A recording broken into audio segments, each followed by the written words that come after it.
welcome back to our channel, and if you're new here, my name is Sophie and this is Enya, and she is going to be 5 months old on the 22nd of December, which is just crazy. Time has just gone way too quickly.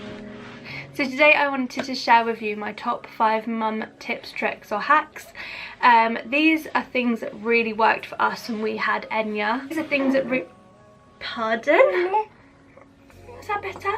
I've been like kind of handed to by my mum or my sisters or friends and family, or things I've just picked up on Pinterest that have just seemed to have really worked, and ones that I hope may help some new mums or expectant mums to be as well. Hey, let's go! Okay, so my top first mum hack. This is the best one, isn't it? This is the best one you will probably ever be told. Ever. So when I first had Enya, I was breastfeeding for 2 weeks, and in them 2 weeks it was very demanding, obviously, as breastfeeding is. So I had a box with me near enough at all times. If you can get one that's got a handle, that's even better, but a box that is just going to be your like mum safety net when for the first few weeks or months during having a new baby. Are you gonna sit there for a minute? Can I sit there for a minute? So let's pretend this was my box. It wasn't my box, this is a muslin square box, but let's just pretend this was mine. So in this box I will keep, this was like my box for the first few weeks of having Enya. This was just like my safety net. So I would make sure I pack this before bed every night, and it would just go everywhere with me. So in here would just be generally a stash of muslin squares, but Enya had really bad reflux when she was a baby, so she was really sicky all the time, so muslin squares came in very, very handy. My favourite ones are definitely the John Lewis large muslin squares. What's wrong? As they are just huge, and they're also Enya's favourites. They are just so big. But Enya loves snuggling up to these as well, don't you, darling? Snuggles, snuggles. So I would have a stash of muslin squares in my box, because you can never really have enough when you have a new baby. I would also have something to read, because if you have been up breastfeeding or feeding, bottle feeding, whatever you're doing, likelihood is you're going to be bored. So you can either have a book or your phone or your iPad and watch a movie. It's entirely up to you, but just have something to do. Some mums do like to just stare at their babies, but sometimes it does just get quite tiring, and especially if they're a long feeder, you're going to want something to possibly distract your mind from looking at the clock and counting how many hours or minutes you've been awake.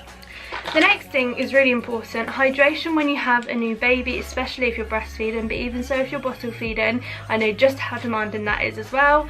I've kind of experienced both. Make sure you have a bottle of water, juice or whatever with you at all times.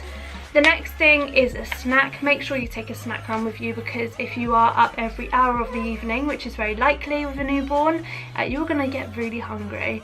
This can be a healthy snack, it can be a fruit, it can be unhealthy, which is always my choice. I have Milky Way crispy rolls, just an example. That, you know, I don't have this box with me very much now because she is 5 months old, but this is just what I had in the cupboard. So make sure you have this handy with you at all times. The next thing I would 100% recommend is having some pain relief in this box.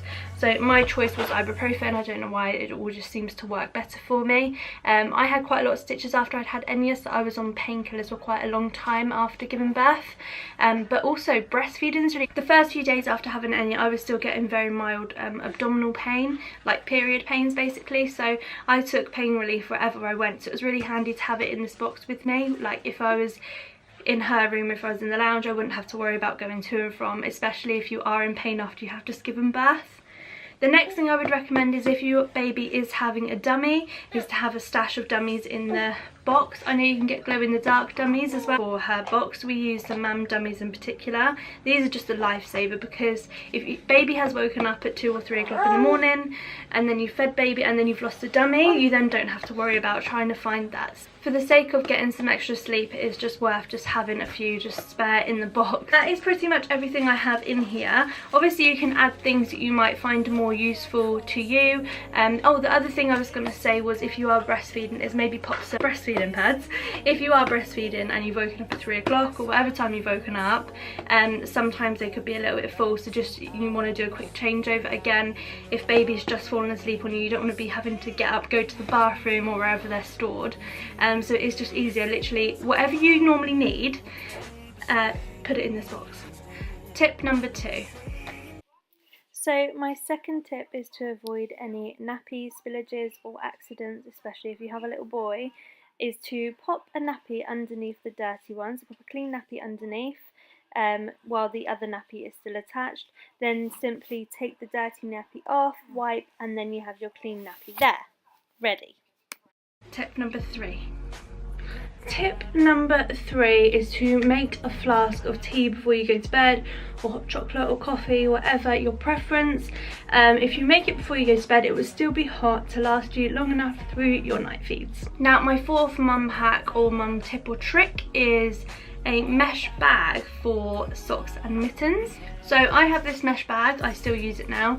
This is from Wilkinson's, and it's so handy for when you have a baby because you can pop all the tiny baby socks and little mittens in here, because I've lost count of the amount of mittens and socks that we've lost. So I thought, right, I'm gonna go and get a mesh bag and keep them all in here. The handy thing is I literally clip this to the main laundry bag in the bathroom, and then I just pop any of her socks or mittens in here, and then when it comes to washing, I literally just zip the bag up and put it in the wash as it is, and then they're all washed inside, and then you can bring it out and there. Make sure the sock monster in the washing machine hasn't eaten any. Okay, darling? Okay. Tip number 5. So tip number 5 is to get some organisation in your baby's drawers.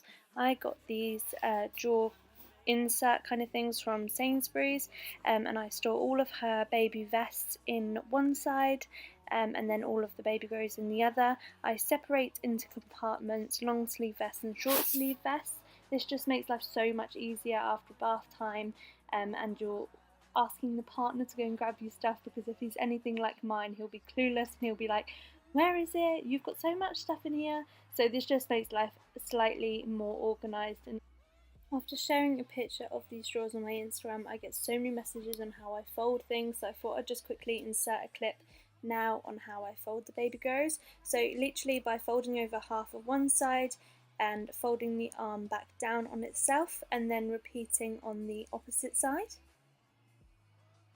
Make sure it is kind of equal each side, just makes life a little bit more easier. And then literally just fold up 3 times from the bottom, so 1, 2, and then you're into 3 folds, and then they literally all just pop in the drawer like that. So that's all of my top tips for you. I have plenty more, but this we can just say is part 1. If you do want more tips or tricks, feel free to let me know below, and then maybe I can do a part 2 of this video. I just hope that even maybe one of these tips or tricks might help you if you're a new mum or an expectant mum, because anything to make our life easier, right? I wish you a very Merry Christmas, because this is probably going to be our last video before the new year. Especially if you've come from my Instagram, most of you are first time mums and your little ones have been born this year, so I really hope you enjoy your first Christmas with your baby, and if you're not, then just have a lovely Christmas anyway, and we look forward to seeing you in 2019, don't we? Don't we, darling? Yeah, Merry Christmas and a Happy New Year.